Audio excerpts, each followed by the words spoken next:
Hello, welcome to Tag Talk. My name is Kiley. This is Haley, and this week we're doing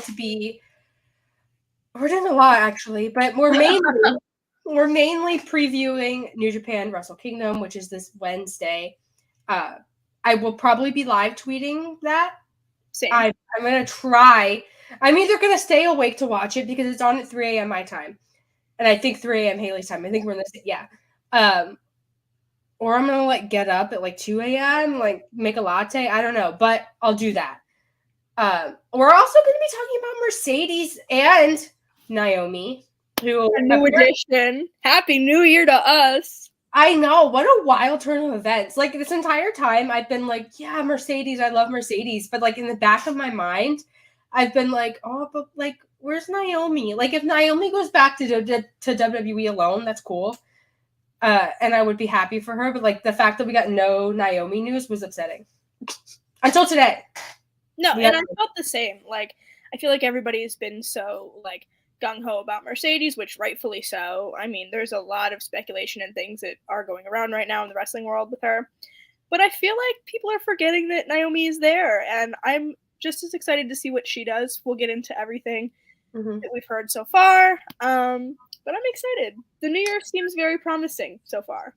Yeah, so like I said, we have a lot to sort of get through on this show. We're going to keep it all sort of focused on Wrestle Kingdom and Sasha and Naomi and all that sort of stuff. I am still a little sick. If my voice is annoying, I'm sorry. But we're just going to have to deal with it, okay?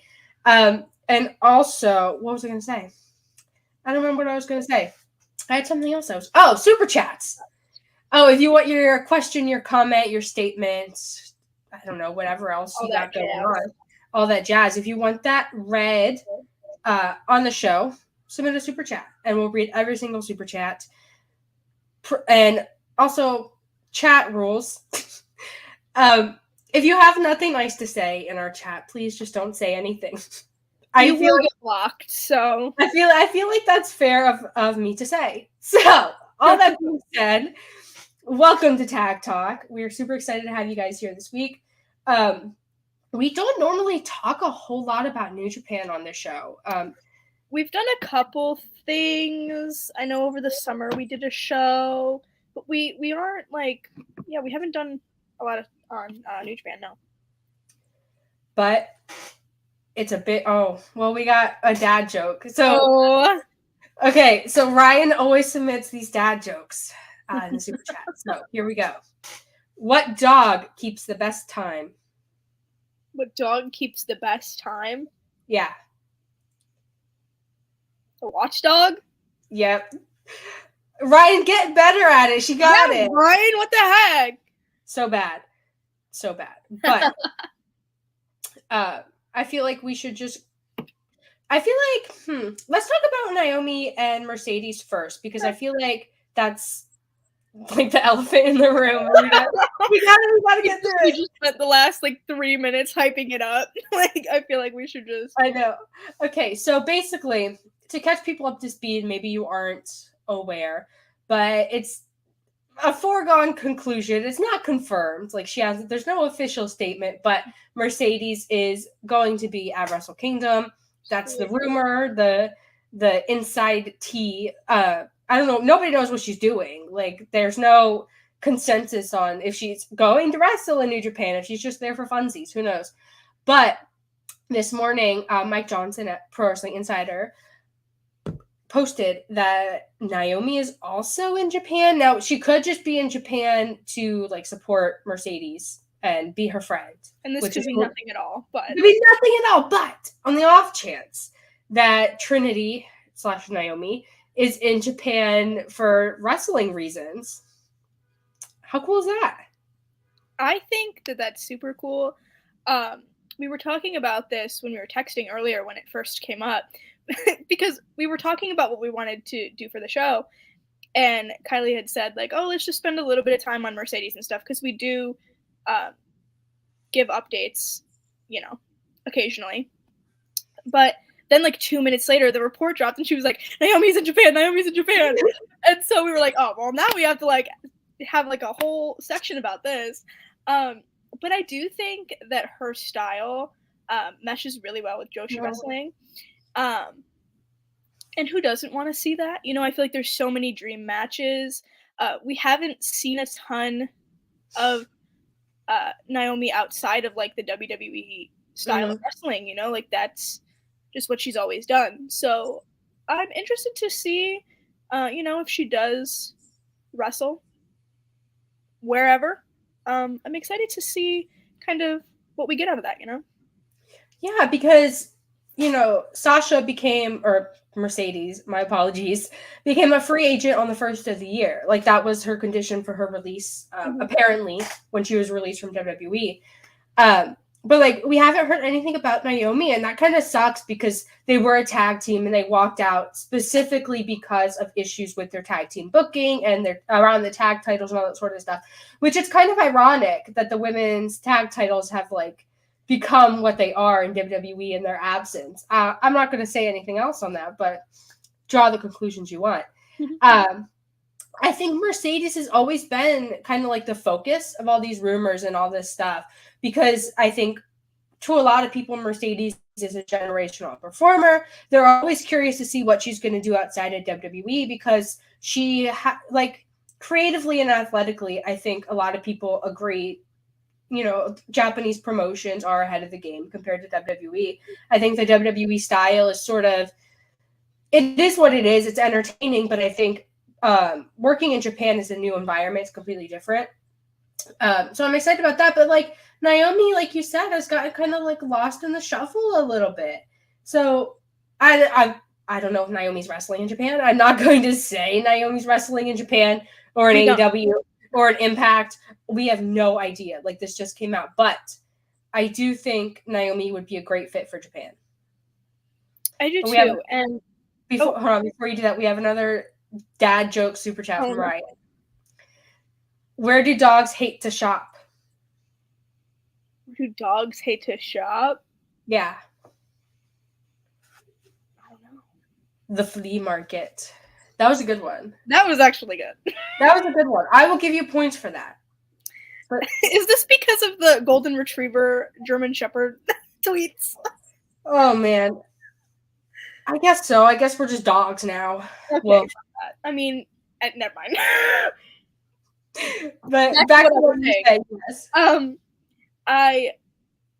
We were talking about this earlier too, but I had said, I do think it's interesting that if, and we don't know, but if they are going to wrestle in other places together or whatever, I find it interesting that, you know, they're still keeping with that, you know? I think that's very wholesome. Yeah, and like, I'm not sure if they're going to stay a tag team. Like, Stardom, of course, there's people are talking about this all over Twitter. Tag teams in Stardom that they could face. I don't know, but AEW doesn't really have that. So it is what it is. But I would like to see them, if Naomi or Trinity isn't going back to WWE, I would like to see them stay together.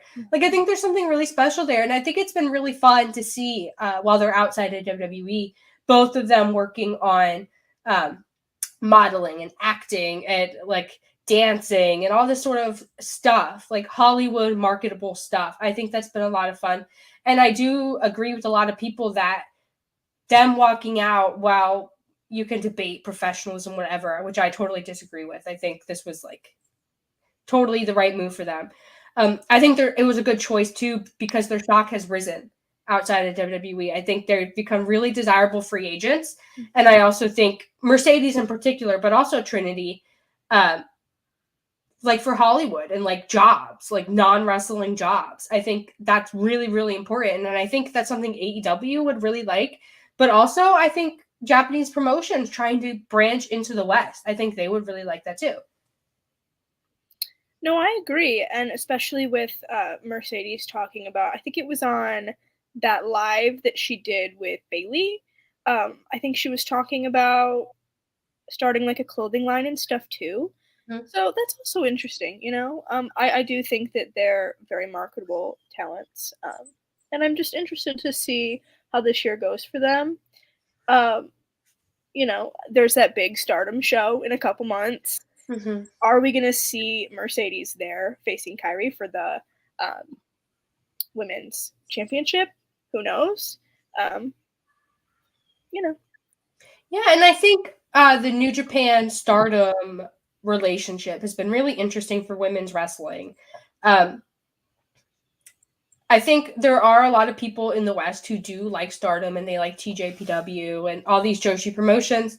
But I do think, and I think this might be a little controversial. I think there's a lot of fans who only started paying attention when the relationship with New Japan was formed, when Bushiroad bought Stardom. Whatever the reasons for that aside, I think it's been really good for Stardom. And I can really see Stardom sort of capitalizing on that with someone like Mercedes, but also Trinity. I've always been such a big Naomi fan. I think she's always been super, super underrated. So, and like, there's people in the chat talking about Saraya's mystery partner. I don't know. Like, for the longest time, I was so sure that Mercedes was going back to WWE. I was like, she's just gonna, get paid more, and that'll be that. Like, negotiate a pay raise, whatever. But the fact that they haven't said who Saraya's partner is yet, like, and there's been really no actual clues. Like, there's been no, like, with CM Punk, there were like a ton of clues. Like, people were even on commentary, I think they were like, "Oh, we can start talking about it after like January 4th or whatever." And so like that was ringing alarm bells in people's heads because that's Wrestle Kingdom Day. And if maybe this is my bold prediction. This is a prediction, okay? This is my opinion. If they don't say who it is this week on this week's Dynamite, which is in Seattle, I think. If they don't say who it is or give a clue that it's someone like Thunder Rosa or Tony Storm or whatever, I think it's a pretty safe bet. And I don't know if that means she signs with AEW. I don't know if that means Trinity's coming to AEW. Like, there's so many different variables here. But the fact that they're hyping it up and they haven't, done anything to dissuade this Mercedes talk, that's like really promising to me. Well, and I think too, when Tony Khan did the interview with Grapsity, and they were asking him about it, and he wouldn't confirm or deny anything, obviously. But like, even like Tony Storm and like all of the stuff, because everybody thought when Tony Storm came back, like, oh, she's the mystery partner, whatever. But that was never confirmed. Nobody ever said that. So I don't know. It's interesting. Yeah. And I do think it's interesting because Saraya and Sasha Mercedes, of course, have that relationship, that history together. So that would be really interesting to see them play on. It's just really interesting to me because Trinity, whenever it was, posted that picture with Jade at whatever game it was. So it was the basketball game. I don't know the team it was. So like that got people talking a little bit, but like today with this Mike Johnson report, a lot of people are saying like, okay, this is real now. Mercedes is going to be probably at Wrestle Kingdom. I'm like struggling so hard not to say like absolutes because there still is no confirmation that she's going to be there. Like they haven't denied it. I mean, like she's in Japan, but like she could just, she could just be there. Yeah. And there's been like no, official reports that she's actually gonna like wrestle or be on the show in some capacity. Like she could just be going to Wrestle Kingdom to watch. Like you don't know. So I think if she does show up on the show, it'll be after the women's title match, and she'll probably challenge for the title. I feel like they'd want to have her on the mic too, and maybe set out like an official challenge. I don't know. We don't know. We got a super chat from the Pro Wrestling Podcast. Aw snap! It's Tag Talk. It is Tag Talk, and we are talking about probably the hottest women's tag team right now. If they are still going to be a tag team, I don't know. But listen, Mercedes and Trinity, what they've done has been incredible to see because not a lot of people leave WWE and don't wrestle. And their stock as wrestling free agents like continues to rise and rise and rise. And these two did it. And it's, I don't know, as they're a tag team, they're a women's tag team. And as a woman, I'm like, I think it just hits personally for me.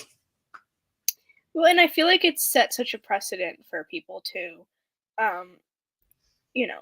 the Mandy situation is different. But I do feel like, she realized that she could make more money outside of WWE.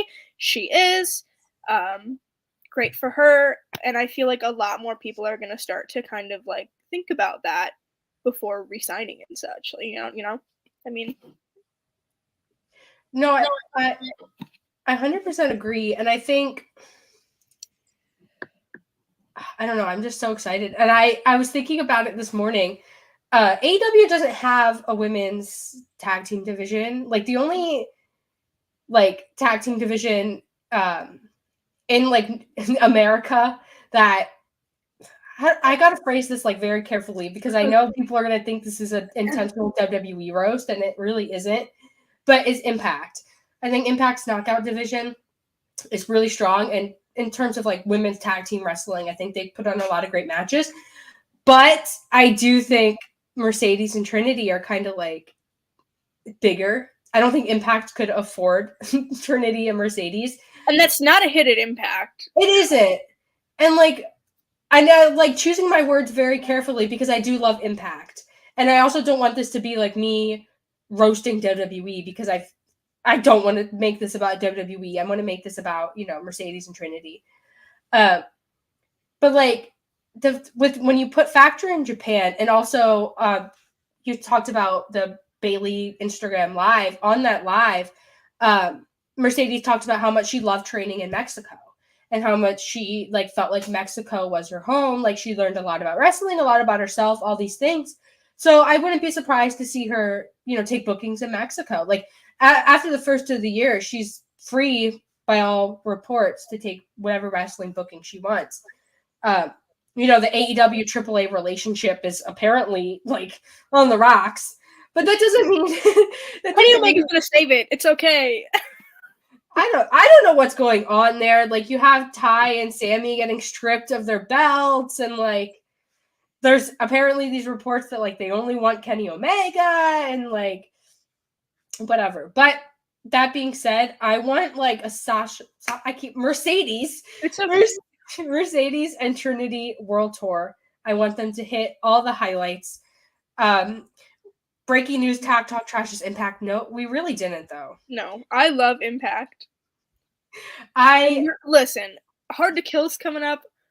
We're going to be talking about Hard to Kill. Yeah.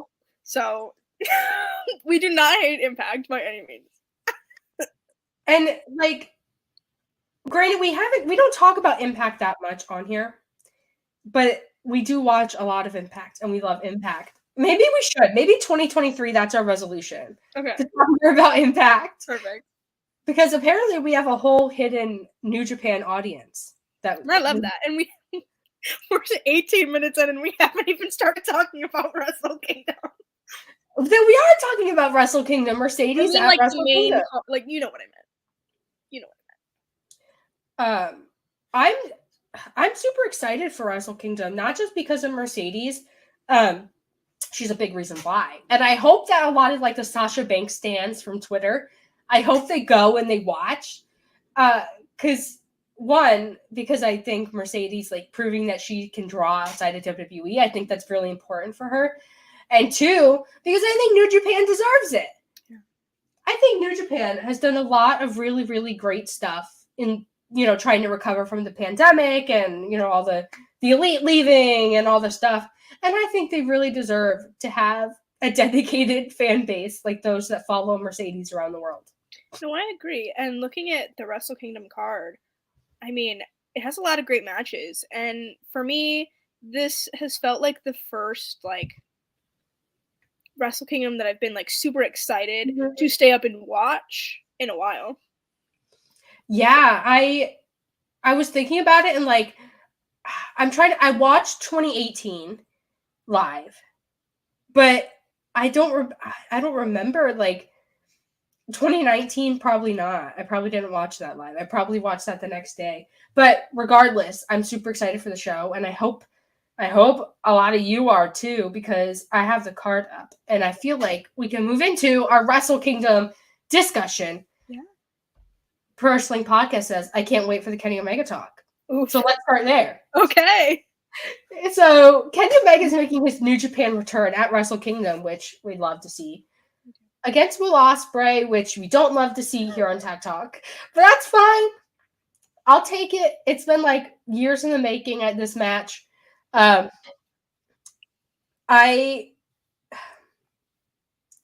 excited for this match. I am worried though, because I think Wrestle Kingdom, I think Kenny Omega in New Japan, but specifically Kenny Omega at Wrestle Kingdom, is a lunatic. And I am looking forward to the end of this best of 7 in AEW. And if something happens and I don't get the end of the best of 7, I'm going to be very upset. And I will blame Will Ospreay. Period. I mean, that is next week. So hopefully, hopefully he stays okay enough to compete in that match. But I'm excited to see the gear too. His Wrestle Kingdom looks are always top notch, and I'm so excited. Yeah, and I think this feud is really interesting because in all the interviews that Kenny has done, they've asked him about like his relationship with New Japan, and they're like not shying away from like how horribly the relationship between Kenny Omega and New Japan kind of fell apart when he left for AEW, and like all that resentment and all that sort of stuff that New Japan held. And Kenny Omega called New Japan like his disappointing little child, which I was like, oof. Like, and I did like in that interview, which it's probably on New Japan's YouTube if someone wants to go watch it if they haven't seen it. He wore that necklace he used to wear at Impact when he was. I love that. Like the heel Kenny Omega, like I'm a pretentious jerk look. And I love how he like purposefully like unbuttoned it too, so you could see that he was wearing He's like, look, storytelling. Which has made me, like, that interview has made me more excited for this match, because I don't know if you guys know this, but I'm not a Will Ospreay fan. I will take every opportunity to say that. I had no idea. And I think, I mean, I don't care how this match ends. I don't know who's going to win. I genuinely just don't care, but I think the story... I think the story of Will Ospreay, like being in New Japan, being an annoying little twit, and trying to be Kenny Omega, while New Japan like goes down the tubes because not necessarily because of Will Ospreay, but like world events and things were happening too. But in kayfabe, it's because of Will Ospreay going down the tubes, and Kenny Omega coming back and being so disappointed by what he found, and returning to his best ballot machine roots. I'm excited for it. And I do think his hair on Dynamite, like, he looked like New Japan Kenny Omega. It was very cleaner Kenny. And I just want to say, now you don't care because Ospreay is going to win. And it's going to bother you so much. And that's why you don't care. If you thought Kenny was going to win, you'd be like, this would be a different conversation. I mean, if I was booking the show, Kenny would win. Yeah, of course. But I'm not. For some reason, I'm not booking the show. But, next time I am booking the show, Kenny will win. We have a super chat. Says, place your bets on what Ibushi tributes will happen during Omega Ospreay. Listen, this Ibushi stuff. Let's talk about Golden Lovers. Oh my gosh. What is going on? So, okay. Let's break down this week. So on Dynamite, Kenny Omega is wearing a Kota Ibushi shirt that I'm wearing an Okada shirt, by the way. But he's wearing the Kota Ibushi shirt that he won in an auction and like talked about in like that Golden Lovers video that New Japan did all way back. And he's wearing it, and it's like clearly Ibushi, like it's Ibushi's body. Like it's not. I tweeted it if you guys don't know. You can't mistake it. Like, you can't, it's clearly Ibushi. And then you have Ibushi talking, like, all these cryptic tweets and, like, posting the first, second, third, or fourth. Yeah, like, what does that mean? I don't know what it means, Ibushi, but, like, you do you, all of the above. Yeah. And then he's posting pictures with Takeshita and, like building that bridge, I guess. I don't know. It's really weird to me because not that I never thought Ibushi would go to AEW, because I thought eventually New Japan and AEW will fix their relationship, and then that's how we get Ibushi. But like Ibushi falling out with New Japan wasn't on my bingo card, and now Kenny's like back with New Japan. and that wasn't like really on my bingo card. So like the Golden Lovers dynamic now is really weird. And I don't know. It is, but I'm excited to see how it plays out, especially at Wrestle Kingdom. We're gonna get something. I have no idea what, but we're gonna get something, and I'm excited for it. Yes, I'm super excited. Like I'm not sure where Ibushi stands with New Japan, so I don't know how big an Ibushi tribute could be. I do think Kenny does love to do his little callbacks to his matches with Ibushi, so we'll probably get something like that. But as far as like Ibushi and AEW, a lot of people have been asking me about that, and I genuinely have no idea. I think Ibushi and AEW would be interesting because of all the stuff they did to set up Hangman as like this eternal rival of Kenny Omega and AEW. And now you have Ibushi, who is that. He's like Kenny's rival, he's Kenny's partner, he's all these things. And when, they had left, and that's a big part of the Ospreay story, is when they left New Japan, apparently, Ibushi was too injured to say goodbye, and they just left Japan without saying goodbye to him, because that's what you do, I guess. But I don't know, like, is there resentment there?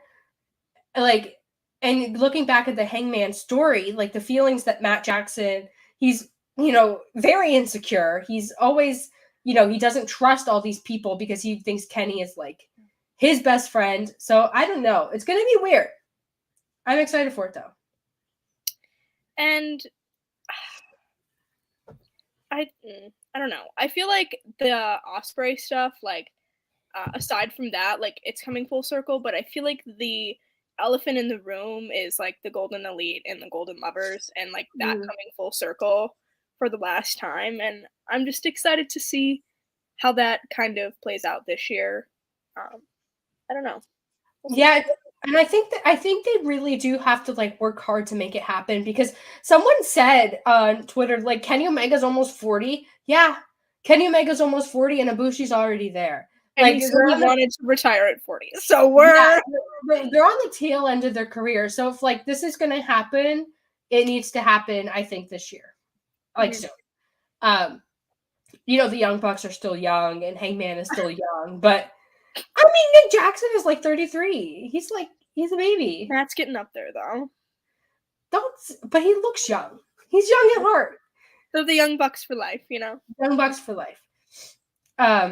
But yeah, I do think like the intentional Ibushi teases, I think if not AEW, then maybe in like DDT or something, like they'll make something happen. I don't know, but I don't think Kenny Omega wears a blatant Ibushi shirt on AEW Dynamite if AEW wasn't okay with that.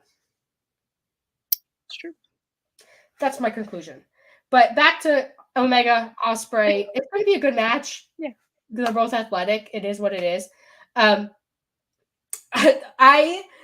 be lying if I said I wouldn't rather have Omega Jay White, but that's fine. Listen, Kenny Omega is the only person that could get us to stay up into the wee hours of the morning to watch a match with him and Will Ospreay. So true. The only person. People watching Tag Talk for the first time are like, wow, they really hate Will Ospreay. And you know what? You're right. I'm less of a hater than she is, but yeah, it is what it is. It's okay. I was going to tell a horrible story, but it would implicate a lot of my friends in my Will Ospreay hate. But anyway, let's move on. Yeah. So I mentioned Jay White, and I just want to say Jay White Okada is going to be good. It's Jay White and Okada.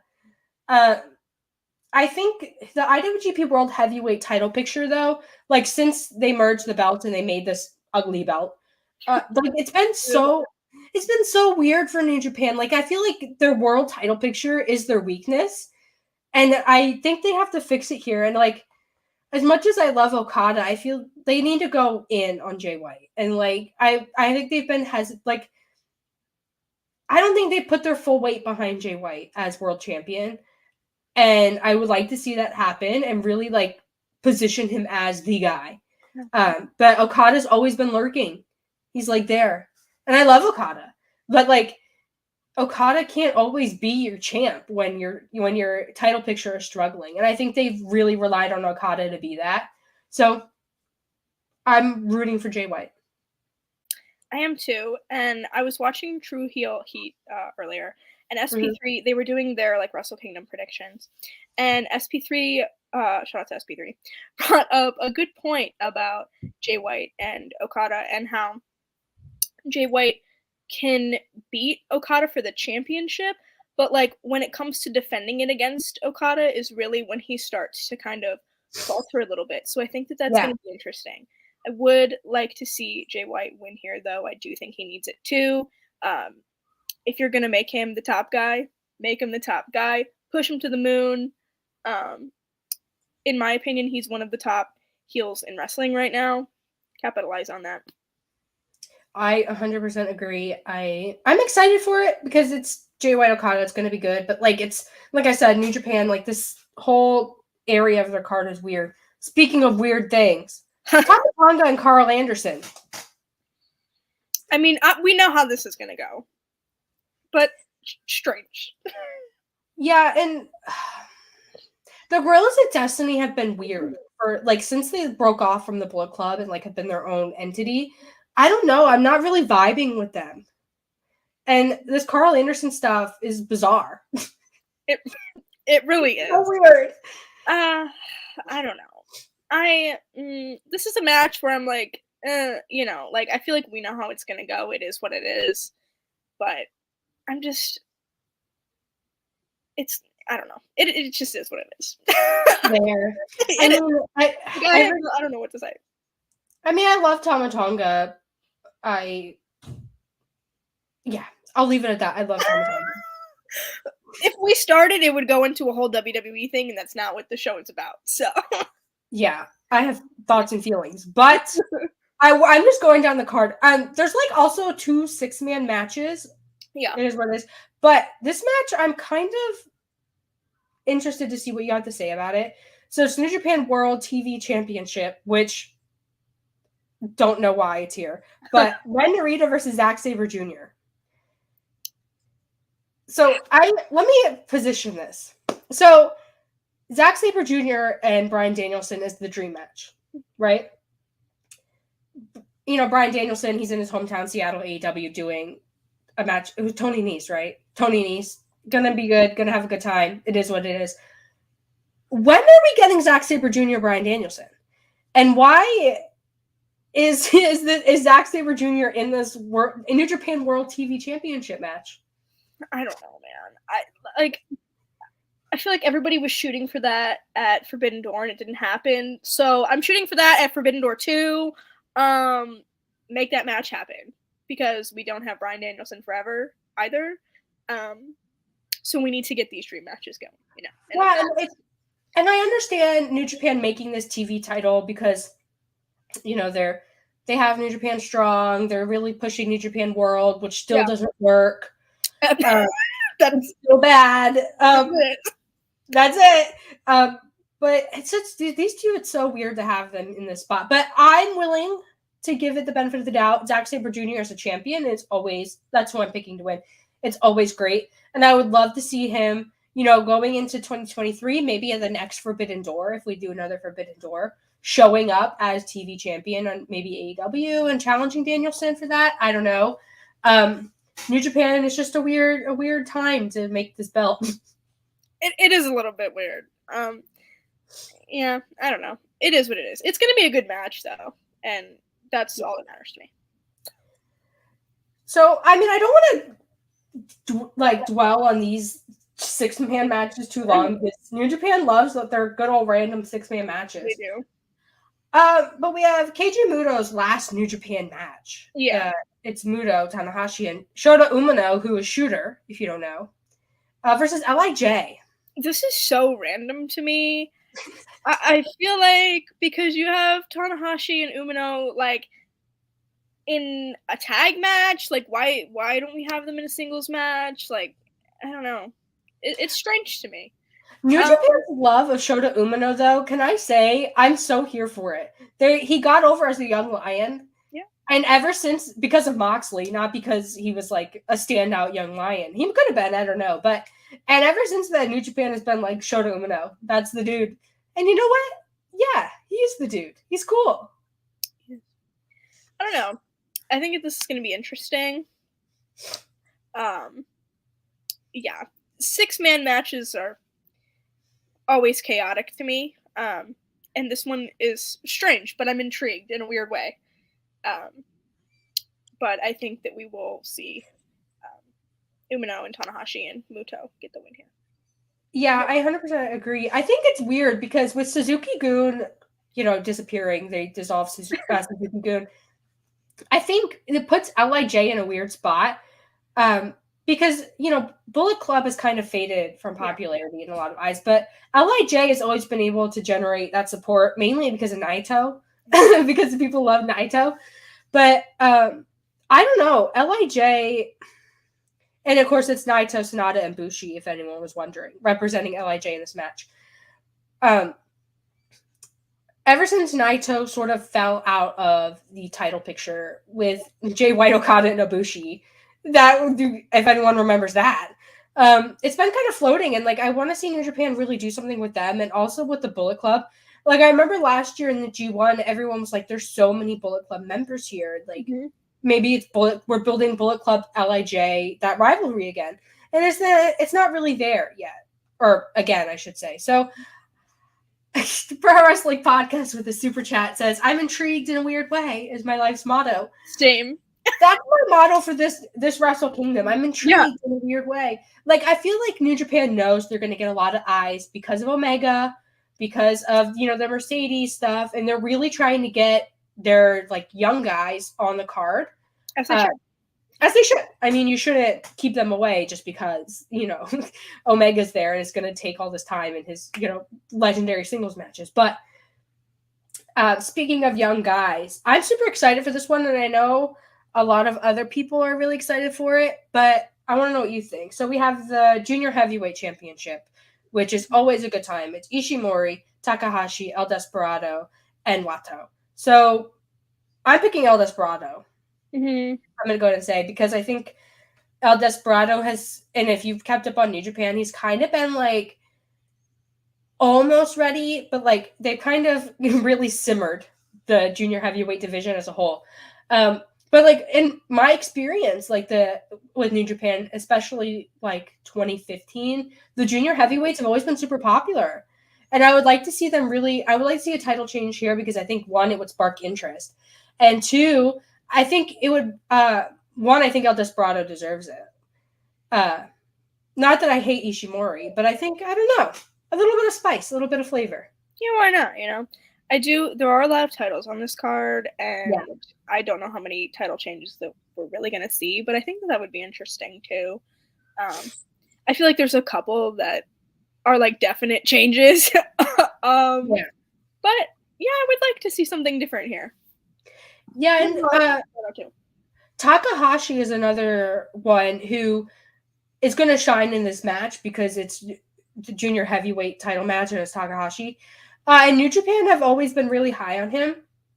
And I think to a lot of the Western audience, at least used to, really love Takahashi. So I think him being here is good. It being a four-way for the junior heavyweight is going to be chaos. And it's going to be fun. There's going to be high spots. There's going to be fast speed, whatever. So yeah, it's good booking. It's a good spot for that. I think, at least. Yeah. Let's stick with the juniors. The card is not in a good order on the neutral website. Sorry, I'm scrolling. The junior heavyweight tag team championships, which I didn't know this match was happening until we went live. She went and looked at the card and she was like, "Oh." I was like, "Oh, Lio Rush and Yo are here." But okay, so it's Lio Rush and Yo challenging for the junior heavyweight tag titles against TJP and Akira. I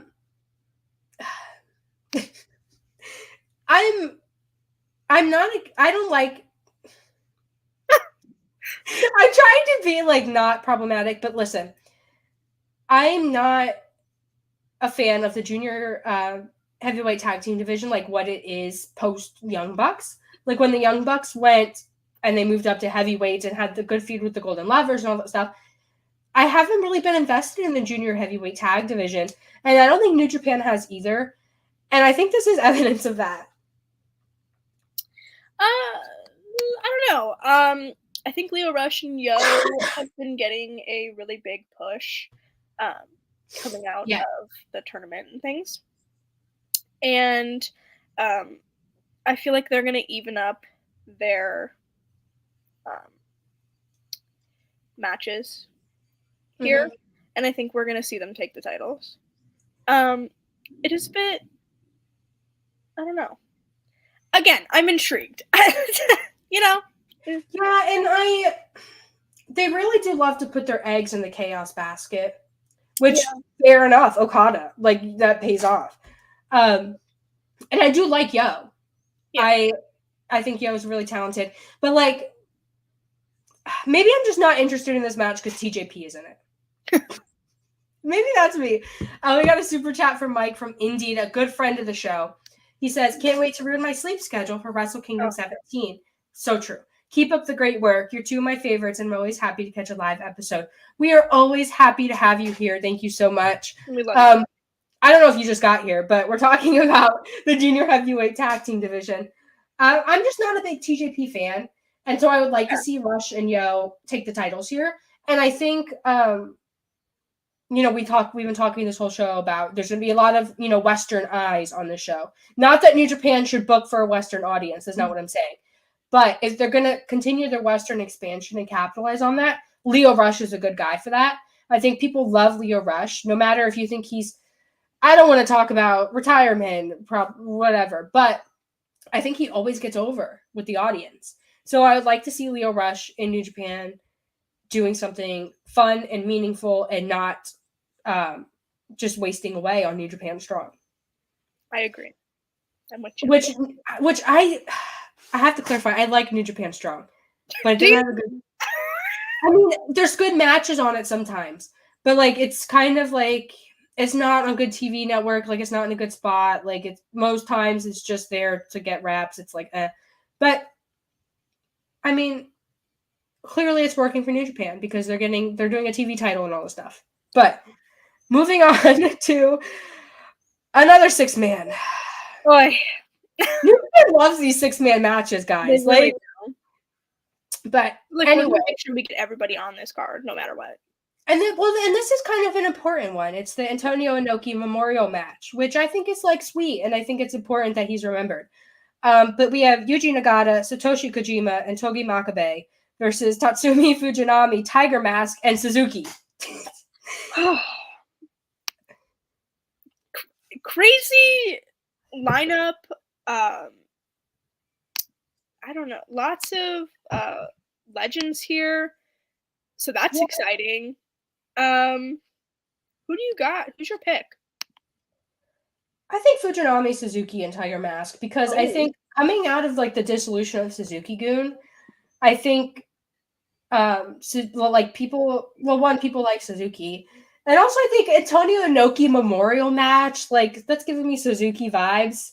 Like Antonio Inoki, Suzuki, like in terms of wrestling, like kind of similar. I mean, I don't know if New Japan is thinking along those lines. I think it doesn't really matter at the end of the day who wins this one. I think it's going to be a great tribute to a wrestling legend. I think that's what it's there for. I think we'll see some good sportsmanship, like good, wholesome, strong style. Stiff. Brutal. A good tribute to the strong style. It's going to be fun. Yeah, I agree. I'm not gonna knock it because I think having these 6 in this match is like it's a heartwarming moment, and it's for an audience that really loves Japanese wrestling. So, okay, we did that. Okay, we're finally in FTR. Room. What? FTR. I just said we're finally to FTR. Oh, I didn't hear that. I was like, this whole time I've been sitting here. I'm like, wow, we still haven't talked about FTR. We still aren't talking about FTR. Like she loves FTR. Well, I wanted to save the women's title match and FTR for last. Oh, okay, that's good. But like, let's do the women's title match first because we talked all that about Mercedes and we didn't talk about the women's title match. Okay. So it's Kyrie versus Tam Nakano, which is going to be a great match. I think it's really fun. I think Kyrie retains. I do too. I think that this is, and someone in the chat can correct me if I'm wrong, the first women's singles match at Wrestle Kingdom. It could be. I think I saw that somewhere. Someone in the chat can correct me if I'm wrong. Fact check me. I know Kyle's in the chat, so he can do that. That's his job. A wrestling historian. Kyrie's been like super cool and super different, I would say, since leaving WWE. I think her time in WWE was fun, and I think she did a lot, but I think she's really in the Joshi environment. I don't know, there's something about it that really, I don't know, it's just brought out the best in her. And like, I don't want to see her lose her title here because because I think Kyrie Mercedes is like a big ticket for Stardom. I think that's like a draw. But also because I don't know, I want to see her get this win on like a big stage. I agree, and she just won the title in November. November 20th at the historic X Over. Yeah. What with that pay-per-view name? The long name. Long name.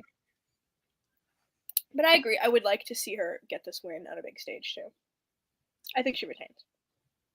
And I think Nakano is like a really good performer, really interesting. Like if you aren't familiar with her, she has like this, like she comes across as like this sweet girl, like super nice, like just into like flowers and like fluffy stuff. But like in a certain point in her matches, she's like becomes evil. Like she's just like brutal and deadly and strong and stiff and like all these sort of things. So it's really fun to watch her matches. And I think that balances Kyrie, who like very much, it's, you know, she does strikes and stuff, but she's very much like a light on her feet, more of, not like a high flyer, but you know what I mean. Very much a clash of styles there. And I think it's a good introduction to for like the New Japan audience to these two, but also to Joshi, if like maybe you're not familiar with Joshi, because I think these are two women who are like emblematic of Joshi wrestling. So I'm super excited about it. Yeah, I know Stardom did some matches on the pre-show, but the first match on the main card. But the Stardom matches on the pre-show, were they singles matches? I don't remember. But regardless, it doesn't matter because it's IWGP Women's Championship, and this is like the first big moment. The big moment. So I'm super excited for it, regardless of whether Mercedes shows up or not. Yeah. But I'm still excited for this. I think it's going to be really fun. I do too, and it's a big deal for the women, and we love women's wrestling, so. Always support. We were saying before we went live, I'm just going to move on like from this really quick, but if AEW does a women's blood and guts, I'm going. I don't care where it is. But going back to New Japan, we finally get to the elephant in the room, FTR. What is going on? Listen, okay, FTR, they lose their belts to the Briscoes. Good. They lose their AAA belts, which probably not as good considering what's happened between AEW and AAA since. But moving on. So now all they have are the IWGP heavyweight tag team championships, and they're not defending them against Aussie Open. They're defending them against Goto and Yoshihashi, which is fine. It's like a good match. Like I'm not against it. But if FTR loses here, then are we never going to get Aussie Open and FTR? That's a good point. I was thinking because, like, I don't know. I feel like the safe bet is, I think FTR is obviously dropping here, but I think the safe bet team has always been like Yoshihashi and Gato. So, you know, I don't know. But that is a big elephant in the room, FTR and Aussie Open. It really, okay, and like, I don't want to be that person because I don't want people to think that I'm saying that Goto and Yoshihashi don't deserve this, because I think they 100% deserve to win Tag League and like they deserve all the accolades, and I think New Japan is really high on them and wants to position them as like the future of the tag division, or the heavyweight tag division, I should say. I 100% get it. They're, you know, great performers. They're really over with the Japanese audience, so I 100% get it. And I think New Japan does all this talk about Western stars, Gaijin, whatever, I think New Japan does have to really focus on building blocks now because they're recovering from the horrific last few years. But I don't know, Aussie Open FTR to me, if it doesn't happen in New Japan, I mean, it could be non-title. Like, you could do that non-title. I think FTR is definitely dropping here. I think it's weird if they don't, to be honest. Because they lost in Ring of Honor, they lost in AAA, they lost their challenge for the AEW titles. Yeah. So if they don't drop the belts here, it's weird. But I could see why New Japan would keep it on them, but I think they're losing. But then, I mean, you could build a non-title, like maybe Aussie Open is like, you know, typical, like they're just going to rub it in their face that they lost their titles. I don't know, but it's just a weird situation to me, especially because FTR is the Dax Harwood podcast, and we're not going to talk about that. And there's rumors going around that maybe they're headed back to WWE. They're taking a year off. They're doing indies, whatever they're doing. Are they not doing New Japan then? Like, guess not. Like, I don't understand where this story's going because they have all the belts. They're 7-star FTR. And then they're losing their belts. But it's like, it's not paying off on AEW TV, really. Or in Ring of Honor. Or in New Japan. Or in Mexico. So, like, they're just losing their belts. And, like, what? They're going to come back to the U.S. with no belts. And work their way back to get the Acclaimed? I know. I feel like the whole situation with FTR has just been really murky and very, like, eyebrow raising. I do think that we are going to see them challenge for the AEW titles soon. Soon. But, I mean, you do raise a good point. I feel like the time for them, in my opinion, was to, like, shoot while the iron was hot, you know? But I feel that didn't happen. And so now here we are. I think that, you know, the AEW audience does love FTR, though, so I don't think it's going to be a problem. But it's just, like, I don't know. There's, like, it just puts a bad taste in my mouth a little bit, you know? Yeah, they haven't done a whole lot with New Japan, FTR, which is to be expected because, you know, they don't live in Japan, and it's like, that's just always how it's been with, you know, Western talent in Japan. They're in and out. But it did seem like they were setting up Aussie Open. And then it didn't happen. And I don't know the reason for it. I don't really care. Like, at the end of the day, I think Goto and Yoshihashi are going to give FTR a great match. And I think they're going to be great champs because I do really think that FTR is losing here. It's just like a weird situation for them. And with the Dax podcast and like all this sort of stuff going on, and Pro Wrestling Podcast says trios with Punk. Trios with Wardlow? Like, I would let's avoid Punk for a little bit of FTR. I don't know. It's going to be great. I don't know what FTR's future is, and maybe that's why I'm so like on the match. And I'm still upset at we never at Forbidden Door. We never really got like a big FTR match, and like we probably won't because rumors have it they're going to WWE. They're taking a year off. Whatever it is they're doing, they're probably not going to be at the next Forbidden Door. Yeah. If that's true, I don't know if it's true or not because I'm not them, but.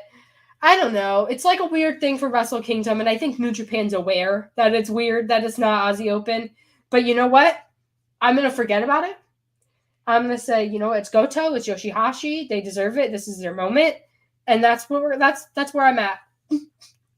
I am gaslighting myself into believing that this is good. It is good, albeit a little disappointing in a way. But hopefully things kind of straighten out and even themselves out, and, you know, we'll get back on track. And yeah. So I'm just going through the card to make sure we covered all the high points. I'm pretty sure we covered like every single match. I think we did. Like, it's a great card. Like, I'm gonna be honest, it's a really great card, and I think for a lot of people, this is the most excited they've been for New Japan in a long time. And I think having Kenny Omega there has been a definite boon for them, undeniably, for a Western audience at least. I think the Mercedes rumors have been great. And I'm really excited to see what New Japan does in 2023. I would like to see if there's another Forbidden Door, which there's apparently desire, but like there's no confirmation that's going to happen, whatever. I would like to see AEW do a little bit more to get the dream matches we want. I don't know. I'm really excited for Wrestle Kingdom, though. I am too. And like you said, I mean, and I said it earlier in the show, this is like the first time that I've been super excited to stay up and watch a Wrestle Kingdom in a while. So it's going to be good. Yeah, and regardless of whether Mercedes is there or not, I'm stoked about the IWGP Women's Championship. And we haven't really talked about it a whole lot on Tag Talk because it's tag team wrestling, but I think that's such a big step for New Japan because New Japan doesn't have a women's division. And culturally, men and women's wrestling in Japan is separate, and I totally get that. But I think for a future relationship between New Japan and AEW, I think that's really awesome. I do too. So, Haley, your closing thoughts and your plugs. Closing thoughts. I'm excited to see how Wrestle Kingdom goes and, you know, the results that come out of it. I think that this year is going to be a really good year for wrestling, or at least that's my hope. I'm going to put it out there. Vibes, positive vibes, because last year was so bad. Well, at least the second half of last year was. Anyway, so those are my closing thoughts. You guys can follow me on Twitter at @HaleyAnn_ to see everything that I'm doing. You know, the same. It's always the same.